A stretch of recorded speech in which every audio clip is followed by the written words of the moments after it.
फातेह बीत अल-मक़दस सुल्तान सलाह-अल-दीन ऐवबी रहमतुल्लाह अलैहि। क़िस्त नंबर 29।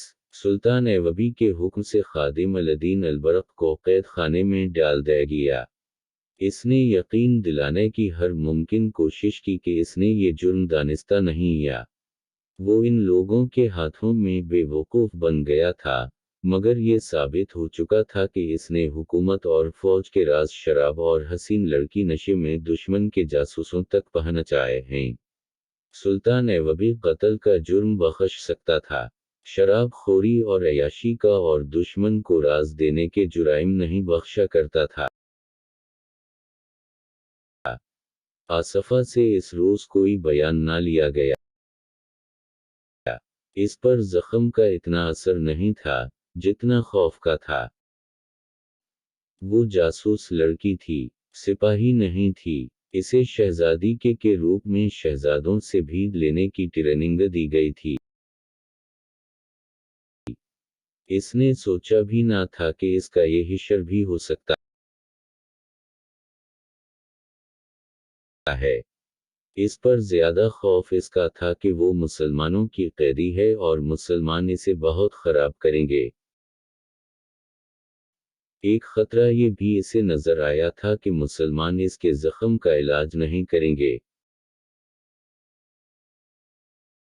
इसने इस ख़तरे का इज़हार हर उस आदमी से किया जो इसके करीब गया। वो डरे हुए बच्चे की तरह रोती थी। अली बन सफ़ीन ने इसे बहुत तसल्ली दी कि इसके साथ वही सलूक किया जाएगा जो किसी मुसलमान ज़ख्मी औरत के साथ किया जाता है। मगर वो सुल्तान ऐवबी से मिलना चाहती थी। आखिर सुल्तान को बताया गया। सुल्तान ऐवबी इसके पास गया और इसके सर पर हाथ रखकर कहा कि इस हालत में वो इसे अपनी बेटी समझता है।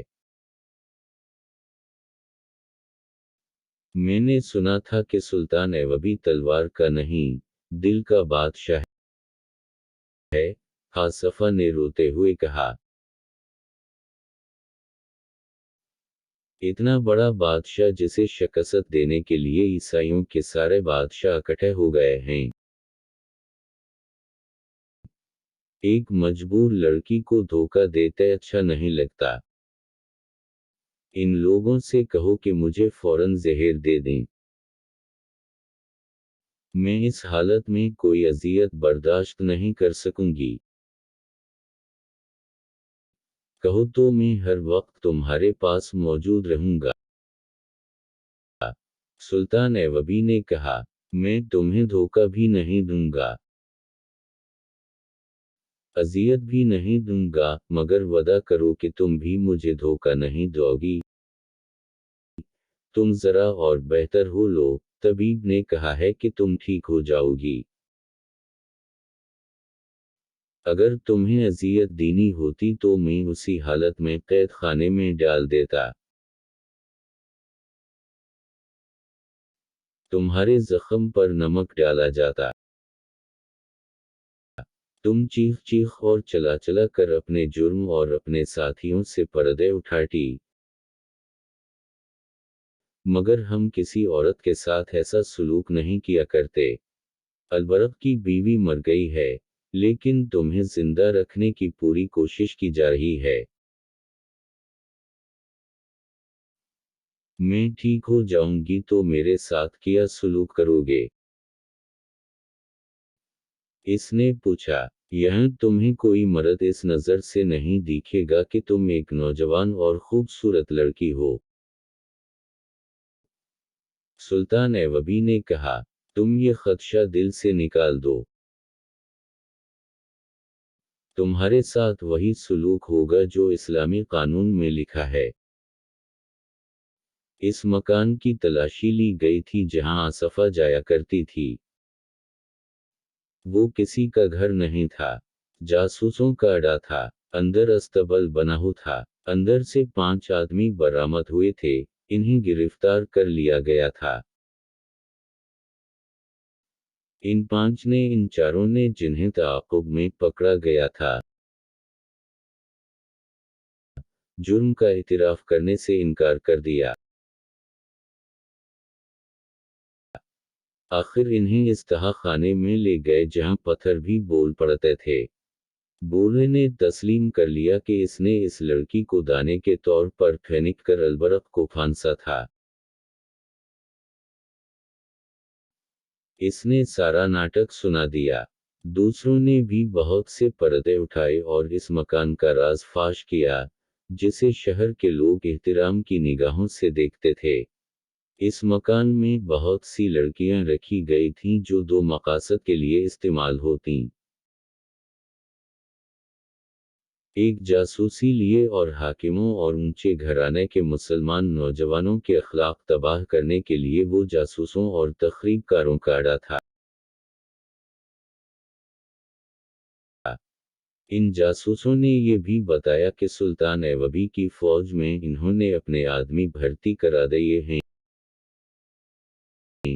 جنہوں نے سپاہیوں میں جوئے بازی کی عادت پیدا کر دی ہے۔ وہ ہاری ہوئی بازی جیتنے کے لیے ایک دوسرے کے پیسے چراتے اور چور بنتے جا رہے ہیں۔ شہر میں انہوں نے 500 سے کچھ زیادہ فاحشہ عورتیں پھیلا دی ہیں جو نوجوانوں کو پھانس کر انہیں عیاشی کی راہ پر ڈال رہی ہیں۔ خفیہ قمار خانے بھی کھول دیے گئے ہیں۔ ان لوگوں نے یہ بھی بتایا کہ ان سوڈانیوں کو سلطان کے خلاف بھڑکایا جا رہا ہے، جنہیں فوج سے نکال دیا گیا تھا۔ سب سے اہم انکشاف یہ تھا کہ انہوں نے 6 ایسے مسلمان افسروں کے نام بتائے جو سلطان ایوبی کی حکومت میں اہم حیثیت رکھتے تھے مگر سلطان ایوبی کے خلاف کام کر رہے تھے۔ آصفہ عیسائی لڑکی تھی، اس کا ناگنا فلیمنگو بتایا گیا۔ وہ یونانی تھی۔ اسے 13 سال کی عمر سے اس کام کی ٹریننگ دی جا رہی تھی۔ اسے مصر کی زبان سکھائی گئی۔ ایسی سینکڑوں لڑکیاں مسلمان علاقوں میں استعمال کرنے کے لیے تیار کی گئی تھیں، جنہیں چوری چھپے ادھر بھیجا گیا تھا۔ اس لڑکی نے بھی کچھ نہ چھپایا۔ 15 روز بعد اس کا زخم ٹھیک ہو گیا۔ اسے جب بتایا گیا کہ اسے سزائے موت دی جا رہی ہے تو اس نے کہا، میں خوشی سے یہ سزا قبول کرتی ہوں۔ میں نے صلیب کا مشن پورا کر دیا ہے۔ اسے جلاد کے حوالے کر دیا گیا۔ دوسروں کی ابھی ضرورت تھی۔ ان کی نشاندہی پر چند اور لوگ پکڑے گئے، جن میں چند ایک مسلمان بھی تھے۔ ان سب کو سزائے موت دی گئی۔ البرق کو 100 برس کی سزا دی گئی جو وہ برداشت نہ کر سکا اور مر گئی۔ اس کے بچوں کو سلطان ایوبی نے سرکاری تحویل میں لے لیا۔ ان کے لیے سرکاری خرچ پر ملازمہ اور عطالق مقرر کیے گئے۔ وہ البرق کے بچے نہیں، ایک مجاہدہ کے بچے تھے۔ ان کی ماں شہید ہو گئی تھی۔ دوسری بیوی کا قصہ یہیں تمام ہوتا ہے۔ سلسلہ جاری ہے۔